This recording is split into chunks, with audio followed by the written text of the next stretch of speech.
పాపం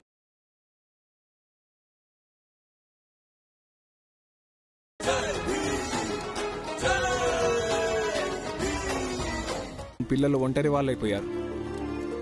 అందరికంటే ఎక్కువ మన భీమ్రావు. పురంజన్, ఒక పని చేద్దాం. రామ్జీ వాళ్ళ ఇంటికి వెళదాం.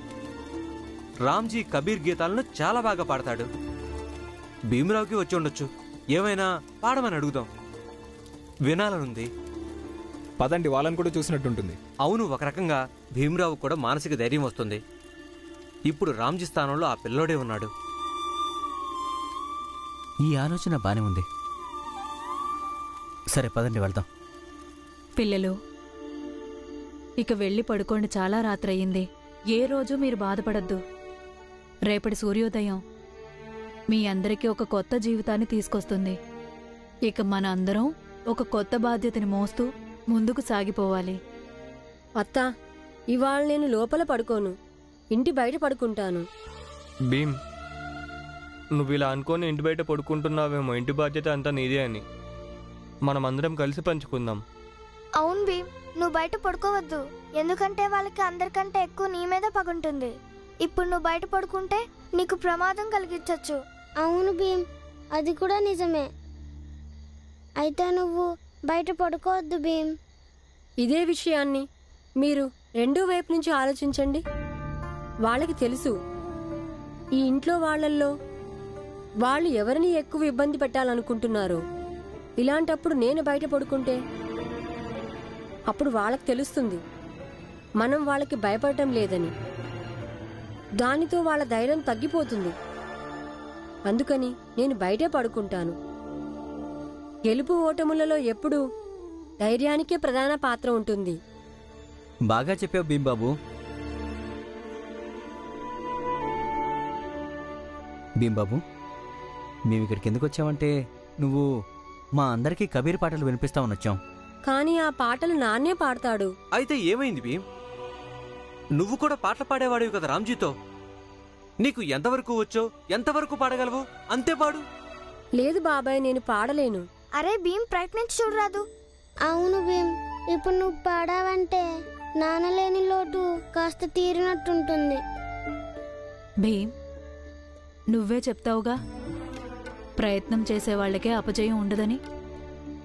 అవును భీంబాబు, నీకెంతొస్తే అంతే పాడు చాలు.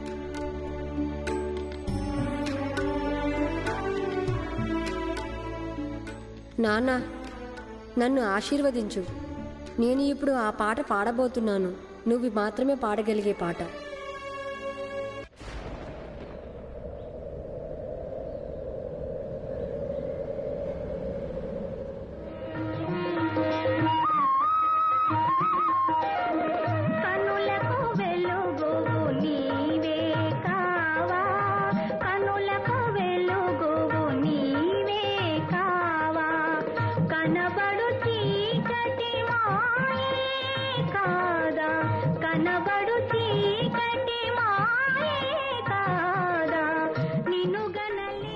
మేము చూస్తాం నువ్వు నీ కుటుంబానికి ఎలా భద్రత కల్పిస్తావో.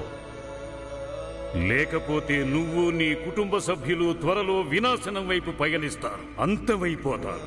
నామరూపాలు లేకుండా పోతారు.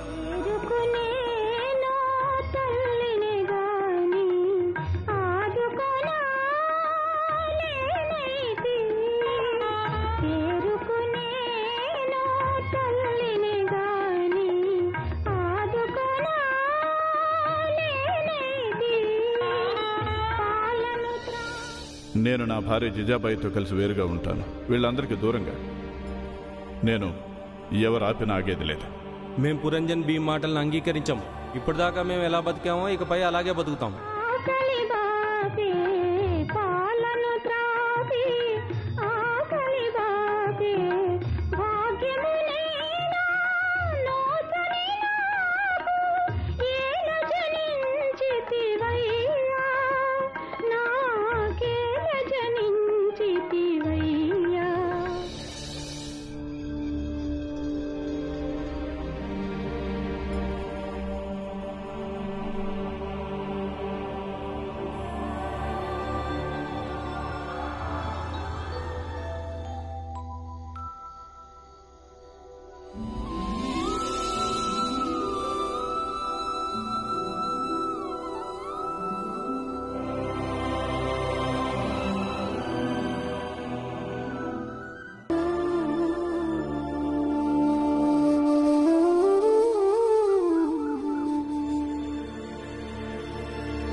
నువ్వు ఇక్కడే ఉండు, నేను వెళ్ళి అడిగొస్తాను.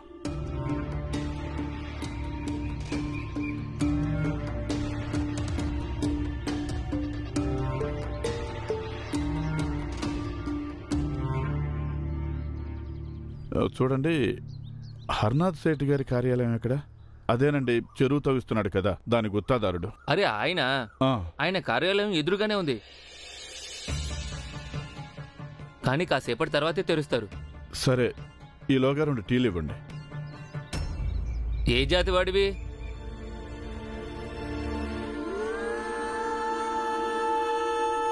నీ జాతి ఏంటో నాకు అర్థమైంది. మాట్లాడకుండా దూరంగా వెళ్ళి నిలబడు. కాదు, మీరు తప్పుగా అర్థం చేసుకున్నారు. మీ అందరిది ఏ జాతో మాది అదే జాతి. అయినా మీరు ఏదనుకుంటున్నారో మాది ఆ జాతి అయితే అప్పుడు మేము చాలా దూరంగా నిలబడేవాళ్ళం. అలాగా, సరే అయితే ఇప్పుడే మీకు టీ ఇస్తా, ఉండండి. సరే.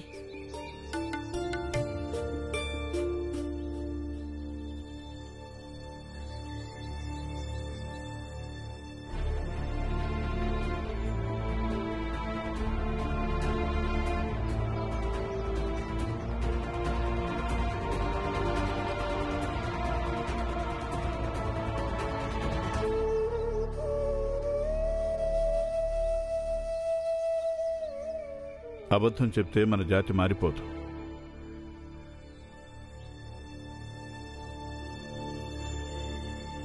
అవునండి, తెలుసు జాతి మారదు, కానీ కనీసం టీ అయినా దొరికింది కదా. అయినా ఆ సతారాలో ఎలాగైతే ఒక టీ కొట్టువాడో 30 తిప్పలు పెట్టాడో అలా వీడు చేయడు కదా. ఈ తప్పులు ఒప్పులు ఇక వదిలేయండి. మీరు ఇక్కడ ప్రశాంతంగా ఉందామని వచ్చారా, లేక సతారా నుంచి ఆ సమస్యలన్నీ వెంట పెట్టుకుని వచ్చారా? జీజాబాయి చేసింది పద్ధతి కాదు, కానీ ప్రస్తుతం నేను కూడా చాలా నిస్సహాయుని. ఏమీ మాట్లాడలేనిప్పటిక. ఎవరికైనా నా జాతి గురించి నిజం తెలిసిందంటే అప్పుడు నాకు ఈ ఉద్యోగం ఉండదు. కానీ ప్రస్తుతం నాకు డబ్బులు చాలా అవసరం. ఇంట్లో నా పిల్లలు ఆకలితో ఉన్నారు. ఇదిగోండి, మీరిద్దరూ నీళ్లు తాగండి, ఈ లోపల నేను టీ తీసుకొస్తాను. వద్దండి, మాకిప్పుడేమీ దాహంగా లేదు. అరే మొహమాట పడకండి, మేమందరం మీ తోటి వాళ్ళమే, ఒకరికొకరు సహాయం చేసుకోవాలిగా. ఇదిగో తీసుకోండి. సరే, ధన్యవాదాలండి. మీరు కూడా తీసుకోండి నీళ్లు.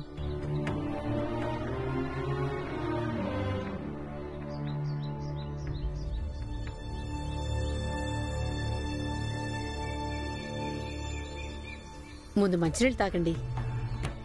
ఒక చిన్న అబద్ధం ఆడడం వల్ల హాయిగా నీళ్లు టీలు అన్నీ దొరుకుతున్నాయిగా. ఊరికే నిజం నిజమని మొత్తుకుంటారేంటి?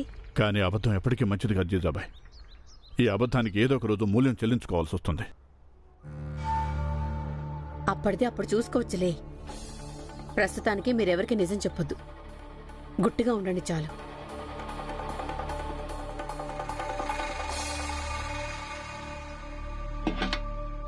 పిండి లేదు.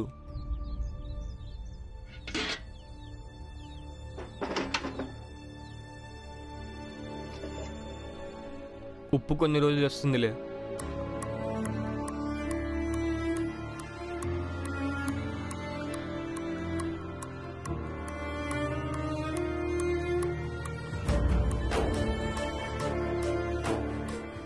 అత్త, ఈ పసుపు ఇవాళ రేపు సరిపోతుందిగా. ఇంట్లో సరుకులు లేవు. మరి డబ్బులు? డబ్బులు కూడా లేవు. బాలా, ఏదో ఒక రకంగా డబ్బులు ఏర్పాటు చేయాలరా. నేను తప్పకుండా ఏదో రకంగా ఏర్పాటు చేస్తా, కానీ విషయం బీంక్ మాత్రం చెప్పద్దు ఎవ్వరు.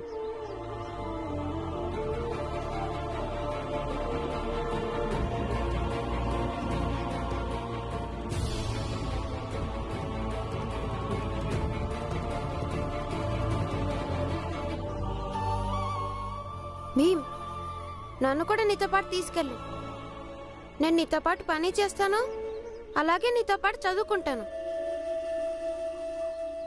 పదా. ఓహో, రామ్జీ అంటే నువ్వేనా? చాలా చాలా విన్నా నీ గురించి. మీకు పనిలో ఎలాంటి లోపం జరగనివ్వనండి. ఆ నమ్మకం ఉందిలే, కానీ ఒక విషయం దృష్టిలో పెట్టుకోండి, ఇక్కడ ఎప్పుడూ ఎవరికి నీ జాతి గురించి మాత్రం చెప్పొద్దు. నేను కూడా ఇదే చెప్తున్నాను ఈయనకి, హాయిగా పనిచేసుకుని డబ్బులు సంపాదించండి అని.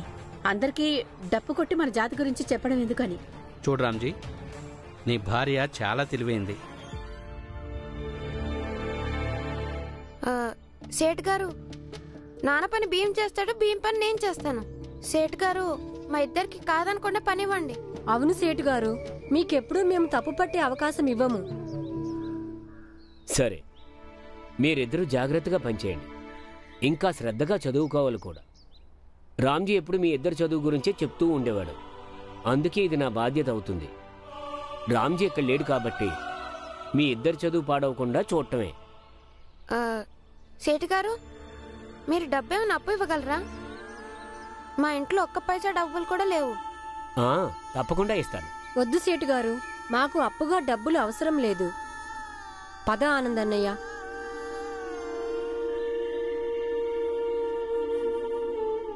అరే భీమ్, కానీ మనకు డబ్బులు కావాలిగా. ఆనందన్నయ్య, నువ్వు మన నాన్న మీద నమ్మకం ఉంచు. నాన్నకి మన గురించి దిగులుగా ఉంటుంది, అందుకే నా మనసు చెప్తుంది ఈ సమస్యకి కూడా తప్పకుండా ఆయన ఏదో ఒక పరిష్కారం వెతుకుతూ ఉంటాడు. సేట్ గారు, దయచేసి కొంత డబ్బు ముందుగా ఇవ్వగలుగుతారా? ఆ డబ్బులు నేను ఇంటికి పంపించాలండి.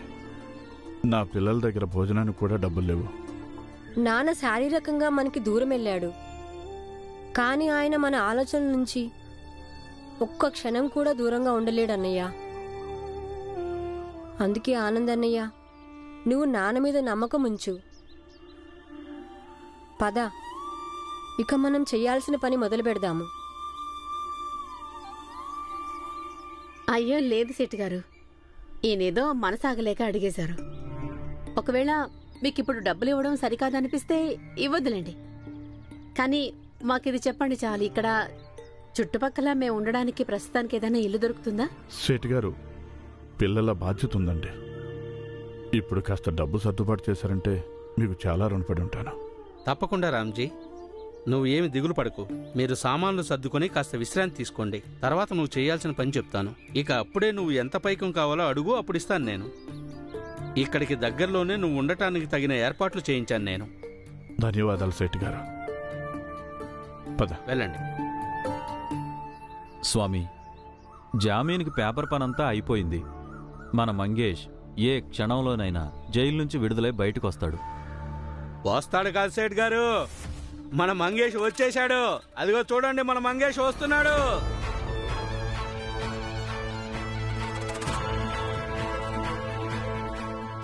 స్వామీజీ,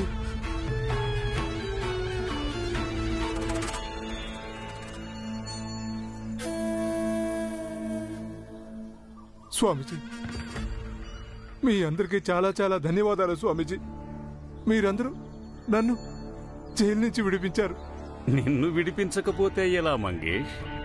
ఎంతైనా నువ్వు మాలో అందరికంటే ధైర్యం, సాహసం గలవాడివి. ఇంతకీ నీకు తెలుసా, రామ్జీ కూడా ఊరు వదిలి వెళ్ళిపోయాడు. స్వామీజీ, ఇది పెద్ద శుభవార్తే. స్వామీజీ, ఒక పని చేస్తాను. ఇవాళే బయట నుంచి గూండాలను పిలిపించి ఓ భీమరావు గారి బతుకు సఫా చేసేస్తాను. వద్దు వద్దు, ఆ భీమరావు జనాన్ని ఏకం చేశాడు, వాడి జాతి వాళ్ళందరినీ. మీవి ఎన్ని బస్తాలేనియండి? నావి 5 బస్తాలు.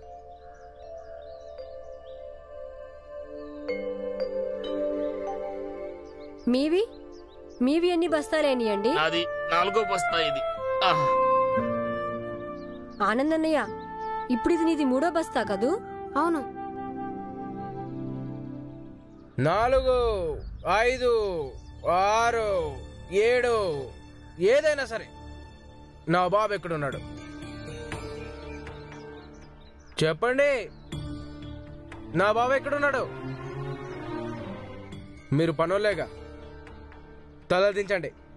దించి చెప్పండి, నా బాబు ఎక్కడున్నాడు? ఏయ్, మీరిద్దరు తలనెందుకు దించలేదు? మేమిక్కడికి ఏ పని చేయడానికి వచ్చామో అదే చేస్తున్నాము. మేమిక్కడ చేయాల్సింది తల వంచుకొని నిలబడే పని కాదండి. అయినా మీరు మీ నాన్నగారిని మర్యాదగా సంబోధించండి. నువ్వు నా బాబు దగ్గర పనోడివి, నువ్వు నాకు మర్యాదలు నేర్పిస్తున్నావా?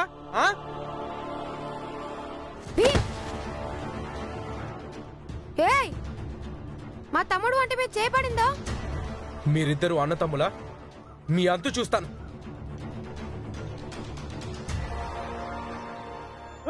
సూరజ్, నీకేమైనా పిచ్చి పట్టిందా? నేను నీకేం చెప్పాను నాన్న? నాకు డబ్బులు కావాలి నాన్న.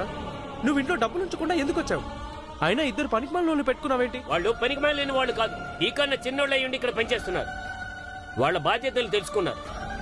నీలాగా ఇంటి బాధ్యతలు పట్టించుకోకుండా తిరగట్లేదు. నేను నీ ఉపన్యాసాలు వినడానికి రాలేదు. డబ్బులు ఇవ్వు, నా మిత్రులు ఎదురు చూస్తున్నారు అవతల, నేను వెళ్ళాలి. ఇక ఒక్క పైసా కూడా ఇవ్వను. ఇప్పటికే నువ్వు చాలా డబ్బులు నాశనం చేశావు. సరే, రాత్రికి ఏదైనా రైలు కింద పడి చేస్తాను. రేపొద్దున వెళ్ళి నా శవాన్ని ఎక్కడికైనా తీసుకెళ్లి పారే. నీ డబ్బు జాగ్రత్తగా ఉంచుకో, నేను వెళ్తాను. వద్దు బాబు, ఆగు. అంత పని చేయొద్దు. నేను డబ్బులు ఇస్తాను నీకు.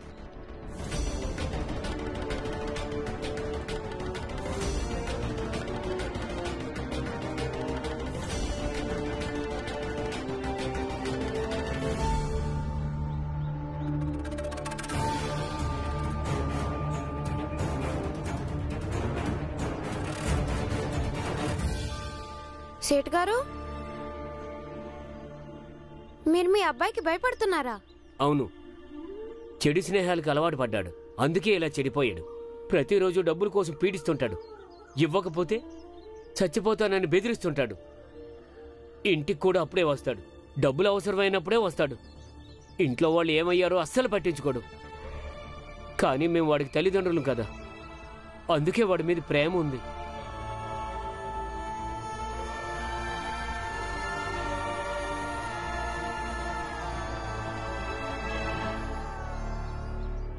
మీ ఇద్దరు కాస్త ఒళ్ళు దగ్గర పెట్టుకొని ఉండండి. ఎవరితో ఎంతవరకు ఉండాలో అంతవరకే ఉండండి. మీ నాన్న కూడా ఇలాగే అనవసరమైన వాటిల్లో వేలు పెట్టేవాడు. కానీ ఆయన విషయం వేరు. ఆయన పెద్దోడు, ఇంకా సుబేదార్ కూడా. కానీ మీ ఇద్దరు చిన్నపిల్లలు. కాని ధైర్యం కూడా మా నాన్న నుంచే వచ్చింది. మా గురించి ఆలోచించినందుకు ధన్యవాదాలు. కానీ తప్పు జరుగుతుంటే మేము ఎప్పుడూ చూస్తూ ఊరుకోలేము. ఇక ముందు ఎప్పుడూ ఊరుకోము కూడా. పదన్నయ్యా. ఇప్పుడు ఎవరిని ఏం చేసినా సరే అందరూ కట్టగట్టుకుని వచ్చి గొడవ పడతారు. నేను వీళ్ళకంటే వీళ్ళ బాబులకు కూడా భయపడలేదు. మీరు ఒక్కసారి అనుమతి ఇవ్వండి చాలు. ఓ భీమరావు గారిని చంపి పారేసిన తర్వాత నేను జీవితాంతం జైల్లో గడపాల్సి వచ్చినా సరే నాకు సంతోషమే. ఆ భీమరావు గాడు చాలా తెలివిగా తన పోరాటాన్ని జాతి పోరాటంగా మార్చాడు. అందుకనే వాడి జాతి వాళ్ళకి విరుద్ధంగా ఇప్పుడు మనం మన జాతి వాళ్ళని మరింత బలోపేతం చేయాల్సి ఉంటుంది. ఆ భీమరావుకి తగిన బుద్ధి చెప్పాలి. అప్పుడు ఇక ముందు వాడి జాతి వాళ్ళని సంఘటితం చేసే ముందు వాడు 100 సార్లు ఆలోచించాలి. కానీ స్వామీజీ, అది ఎలా సాధ్యం అవుతుంది?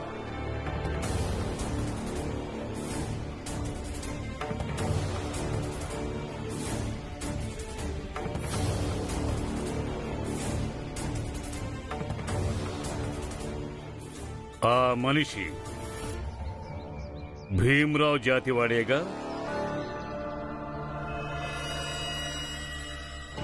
అవును స్వామి. వాడి పేరు అడగండి. స్వామీజీ, వాడి పేరు కుల్చంద్ సేవక్. కాదు, వాడి దగ్గరికి వెళ్ళి అప్పుడు వాడిని అడుగు. ఆ తరువాత మీ ఆజ్ఞ స్వామీజీ. ఆగో.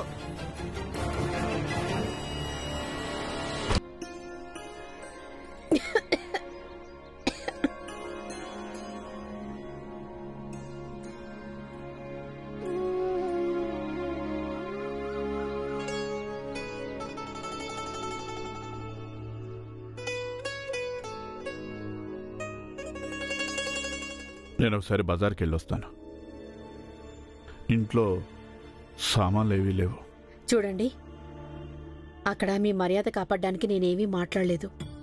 కానీ ఇదేమీ పద్ధతిగా లేదు. ఇవాళ్లే పనిలో చేరి ఇవాళ్లే మీరు షావుకారుని డబ్బులు అడిగారేంటి సతారా పంపించడానికి?